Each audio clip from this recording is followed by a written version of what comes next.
Good morning. We got a beautiful morning. We're going to get started combining beans, hopefully early today. But we'll see how it goes. Phil's moving some beans around right now. I think he might haul a load or two into the elevator.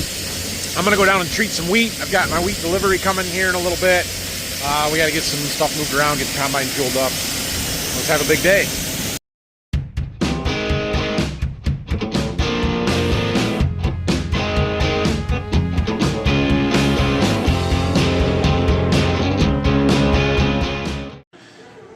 Well, we got 3 boxes of wheat treated there. We'll try and get some more of this. But my wheat delivery is here. We got a full semi-load of these bulk bags. So we're going to get this stuff unloaded. This is our good old high-quality AgriPro wheat. SY100 coming off the truck. We got some 893 on there. And we're going to set these over here, and then they need to get delivered to customers quickly. This stuff all comes to me pre-treated. We don't have to do anything with it. Just put it on the trailer and deliver it. I had one guy call me this morning looking for it. I said, well, it'll be here later today. I'll get it to you tomorrow morning. So that's the plan. There's our wheat. Got a whole bunch of it. So there's just 2 varieties. We got 10 of one variety, 11 of the other. And yeah, we're going to go get this stuff delivered here in a couple days. I need to finish this wagon, but it's 11 o'clock and I want to go combine beans. So we're going to run this one last box through here and then we'll come finish this later. Yeah. All right, we're going to fuel her up. Get the DEF tank filled up here. Dad's here to help me get moved. Let's go. We got to go start combining beans. Fuel tank's full, DEF tank's full. Dad's on his way with our head. Let's go combine beans. Opening this next field up, there's 35 acres here. This was the very first planted field. We looked at this field a few times throughout the summer because they were kind of the farthest along. 2292s, more of those 22s. And we'll see how it goes. That side of the field is better. That's probably where we're going to start. Dad brought the head over here, and I was going to ride back with him and get the grain cart. And then he left. So I guess I'll just stay here and combine it until somebody shows up with a head or a truck or whatever. A few yellow leaves out here and there, but it still says they're 14 and a half, and there was some that were running in the 12s. So we'll get as many of these out as we can while they're still sort of wet here. Really good beans along this edge. Nice. They won't all be that way. Hopefully our shatter loss is a little less today, or at least for a while until the beans dry out some more. Making our way across here. The beans are dry again. We're down to 11, 12%. Decent. I mean, we're, yeah. 61 average for the field. Probably going to drop a little bit, get below that. We're kind of in the high ground now, so they're not quite as good. You can, I don't know, can you see that? There you go. Dark green's the best. The yellow's not as good. We're starting to fall off a little bit, but that's still pretty good beans for as dry as we are. Early bean like this. Yeah, we're going to cruise across here. Phil just got a truck loaded, so he's going to take that into town. I'm going to finish this field up here, and then we've just got a half-mile move down the road, so it's a short one. Got to drop the head, unfortunately, but it won't take long. Go around them, leave them. Don't combine those. Forget that. Grind them out. We need these green beans to bring our average moisture up. Just go slow. Feed them through. It'll be fine. I wouldn't recommend this with your 6620 though. Yeah, combine doesn't like it all the time, but it's fine. Every now and then we'll get a spot where there's some terrain, a little, not really a gully, but just a valley here. This is where a hinged draper would come in beneficial, because I went over that and the head just can't flex down enough to get it, so I'm coming through now, putting the end of the head right in the bottom of that little valley, trying to pull some of those beans in where we've already harvested, and then we'll turn around and do the same on the other side. When we bought this RD40F hinged drapers, I think they had announced them, but they hadn't actually started selling them yet. Wasn't an option to get one. Nobody had one. This was what we were familiar with. Next time we buy a head, maybe we'll go with a hinged draper. I don't know. I think on the bigger heads, they're definitely worth it. On the 40-foot, meh, I don't know. Well, we got this one done. Made 61. Cool. There was some green ones in there, but they will blend off just fine. So we're gonna get stuff unhooked here. Phil should be able to come help us get moved. Take the head, and then let's see, what do we got? Yeah, we're going right down the road. There's 82 acres where I've got my 23 15s, 30-inch rows with and without heads-up treatment. That's gonna be a fun one. Okay, this is gonna look different. It's gonna feel different. It's gonna be a little different because why are we off a row? We're running 40 or 30-inch row spacing here, so we're gonna go a full 40-foot width, and we should be able to run our auto path rows. But for some reason it's 30 inches off, so maybe we had a row outside there that didn't actually plant. I don't know. We'll figure that out in a little bit here, but we gotta get this opened up so we can get the grain cart and have some room.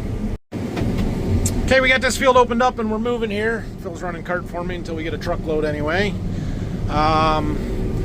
We'll see. So in my history tells me that 30-inch rows planted early can yield just as good as our 15-inch rows, unless we have a drought.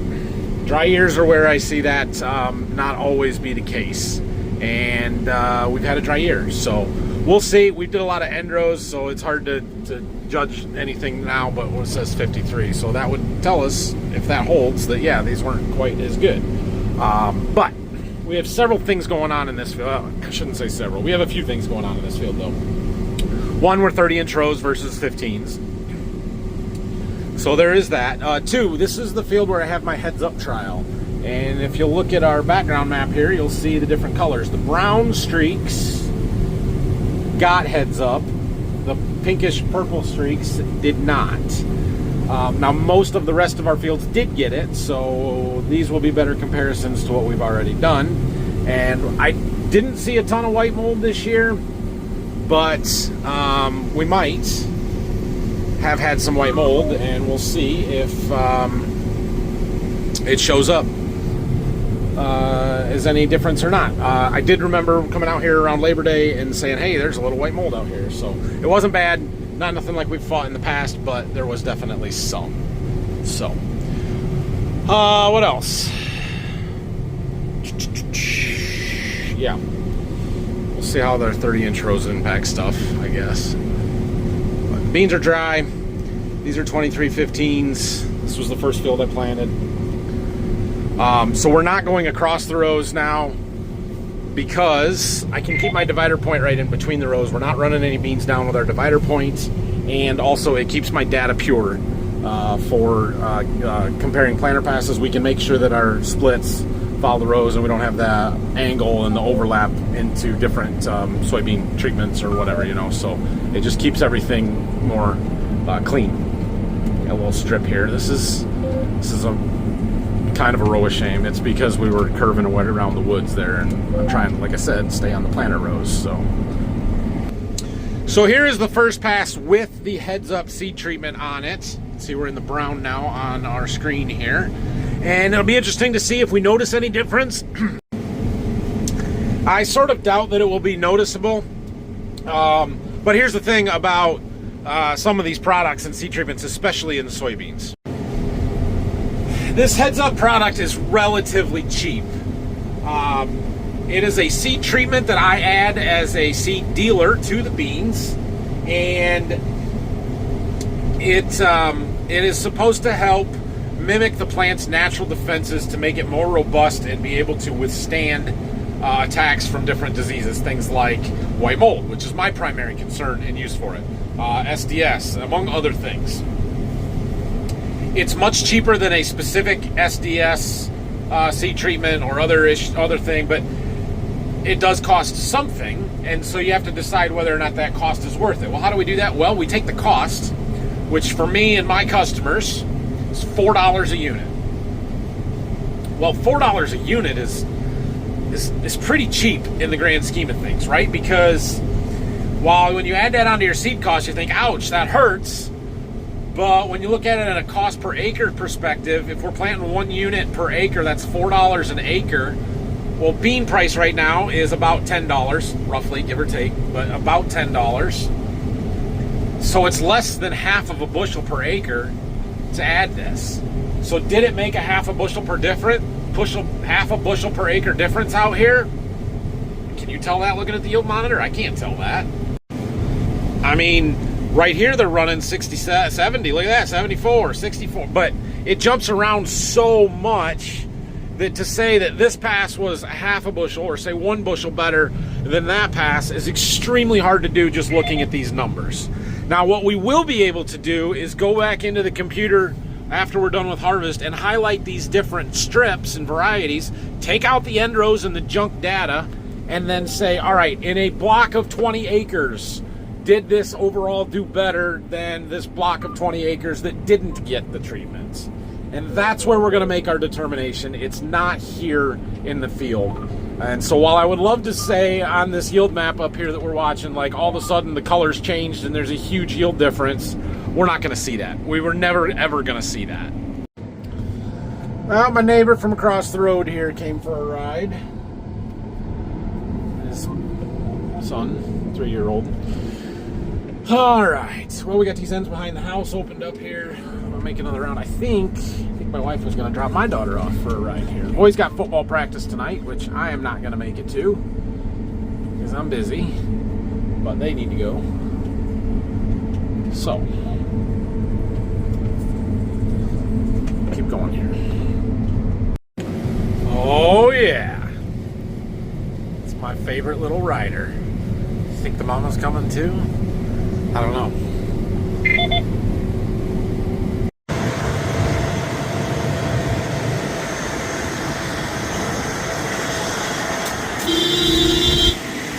Hi! Shush, it's fine. How's my Rayleigh? You gonna come right in the combine with me? Yeah, all right. What? Rylan was in there? Yeah! Not for a while he hasn't been. Yeah. Okay, let's go. Is Mama coming? No? No, just you. All right. What do you think, sis? Good. You got your blankie? Yeah. You ready to ride the combine? Mm-hmm. What are we combining? Combine. What are we combining, though? Uh, What's in there? You told me. Soybeans. Soybeans, that's right. But the soybeans are getting out. They're going out. That's right. We're putting them in the grain cart. Yeah. See them over there? Yeah. Yeah. You got what? More Mama Huggins. What about my Huggins? I don't want them on. You don't want mine? Yeah. Oh, I'm going to give it to you anyway. Ah! I got all of Mama's back. You got them back? You better take some of Mama's smooches back because I stole them from you.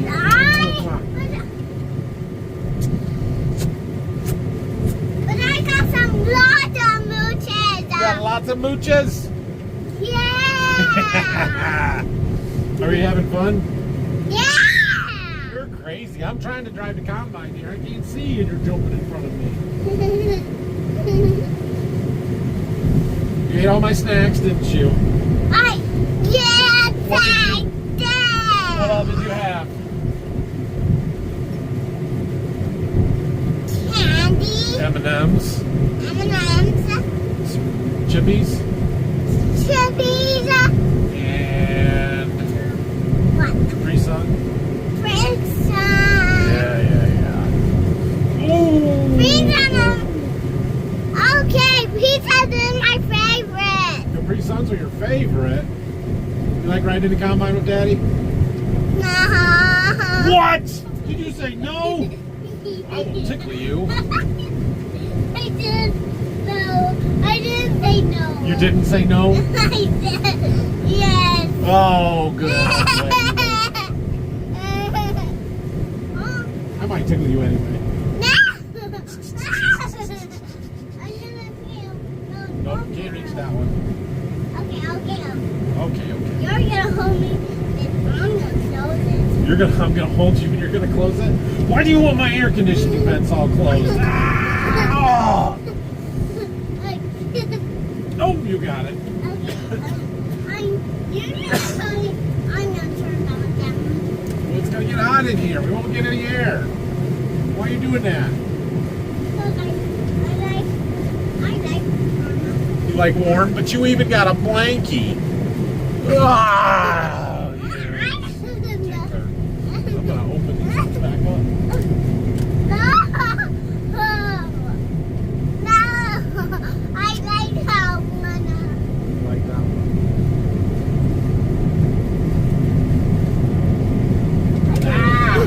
Pulling me. Okay, we gotta turn around here. You're gonna sit still. Oh, you gotta close that one. Okay. Oh, it's already hot. I'm sweating. You like it hot? I don't want it to be hot in here. Okay, we gotta turn. Turn. Oh, we got it. Go to the next cornfield. It's not a cornfield. You stop teasing me. You stop teasing me. I'm not teasing you. You're teasing me. I don't think so. What are these? Those are to hold the top of the cab up to the ceiling. Huh? Okay, 4, 3, 2. Why are you jumping? 1. 3, 2, 1. Okay. Okay. Oh, you're going to stand up there? Bonk your head? Yeah. All right. Don't let her fool you. She's not tired. She just laid down for a second here. So we've made it over to these passes kind of in between the houses here. And yeah. Okay. I think I had told you that it's better on this side of the field. Well, our yield map clearly shows that. Look how much greener this strip over here has been than what we were in over on that side of the field. So that's good. Our yield has climbed. We're over 60 average for the field and climbing still. So still hard to tell whether our strips are showing any differences between those or not. I don't know. Okay, but I'm talking right now. But like I said, when a product costs $4 an acre and it is half a bushel to pay for the product and you need 1 bushel to say, yep, that was worth it, you're not going to see that on this yield map. We really have to dive in and analyze that data on the computer a lot more. So, and there is the aspect of, you know, for $4 an acre, just put it out there. If it does anything at all, it is worth it. I'm going left home with Grandpa. Come with me now. You can do that. Okay, thanks for riding with me. You're welcome. See you in a little bit.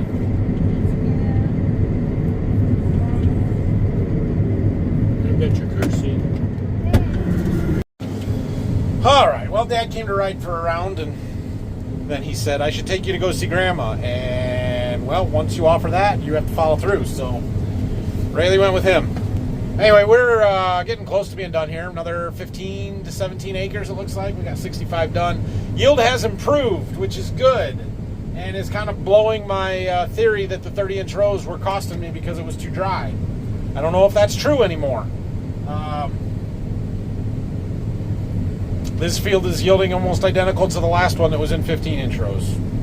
They're not the same variety, so there is some other differences in there, but it's not like there's a significant fall off here. Yeah, so I guess that's good, and hopefully they stay better. This is a nice feature of the AutoPath, is that my normal guidance line wouldn't line up anywhere close with this pass because it's a partial, but we have a guidance line lined up perfectly with that outside row, and we're not missing anything. I can auto steer this. We're along a fence where I don't want to hit it. We've got some weeds over there. It's hard to see, but we're right on, right where we're supposed to be, following the planter pass. So that's pretty cool. Well, we made it. We made this field all right. It's not even dark yet. We finished before we did last night, so that's good. We are not going to move and go anywhere else tonight. I've got a couple other fields ready to go, but we need to look around in the morning just a little bit to make sure that we pick the right one. So, yeah, I'm gonna wrap this one up here, and as usual, we end in the back of the field every single time on this field, no matter what we're doing, planting, spraying, combining, we always end in this corner, but that's all right. So probably drop the head and take the combine home. We need to fuel her up again, probably. I mean, we're well over half a tank still, so it's not a big deal. But yeah, we'll put fuel in, and I need to be able to check that tire in the morning. If you watched yesterday, that tire there has a slow leak, and checked it this morning. It was at 22. It's supposed to be at 23. I had pumped it up to 30 yesterday, so I let it go for today, but by the time we get to her in the morning, it's probably going to be a little lower than that. We'll need to add some air. I think what we're going to do with that tire is get some sealant, get some some tire eject or something, and put that in there, see if it'll seal up those little tiny leaks in the tread. The question is, do I need to break the bead and try and seal the bead, or would that stuff help with that? I don't know, but we'll figure it out. I know a lot of you guys suggested a cracked rim. You're right. These combines, or newer S-Series combines, or not even newer ones, S-Series combines, have had some cracked rim issues. However, I think there are two main causes for that. Number one, the older S-Series combines, pre-like 2020 models or 21 models, whatever this one is, they had a different wheel style. The bolts did not go through both rims. There was like an inner rim bolts and then a spacer that the outer dual bolted to, and what would happen is the inner bolts would come loose because there was no way to check them and torque them because they were covered up by the spacer and the outer rim. That's not the case on this one. All the bolts go all the way through both rims. So, whoops. So I don't think that caused an issue with cracking the rim out. And two, the reason that people crack rims on combines is because they put them giant freaking hopper toppers on, carry way more weight than they are supposed to around the field all the time, and the rims and the tires aren't designed for it. I don't do that. We have standard factory hopper toppers. I'm not saying that our rim it's impossible for it to crack. I'm just saying that that's a pretty unlikely scenario because we haven't abused the combine doing things that it was not designed to do. So anyway, hopefully we can seal that tire up and not have to worry about it too much. I think we'll be fine. A little bit of air every 2 days isn't the end of the world either. So like I said when we started here, this side of the field is better than that side of the field, and it proved it again. And we made it up to a 62 bushel average. Kind of disproves the whole 30-inch rows aren't as good as 15-inch rows in a drought year theory that I was pushing earlier. We did just fine. I'll take 62. As dry as we are, no rain in August, I'll take it 62 every single time. That is good enough. So, all right. Well, like I said, we're going to go unload this. My header cart's still sitting over there by where we started. We'll drop the head, run the combine home, and wrap her up there. Well, thanks for watching today. If you haven't subscribed yet, please do. Don't forget to thumbs up the video. Tomorrow morning, we're going to finish treating that wagon load of wheat that I'm halfway through, and then we are going to deliver some wheat seed to some of my customers. As soon as we get back from that, we'll try and go start combining again. So, have a great night. See you tomorrow.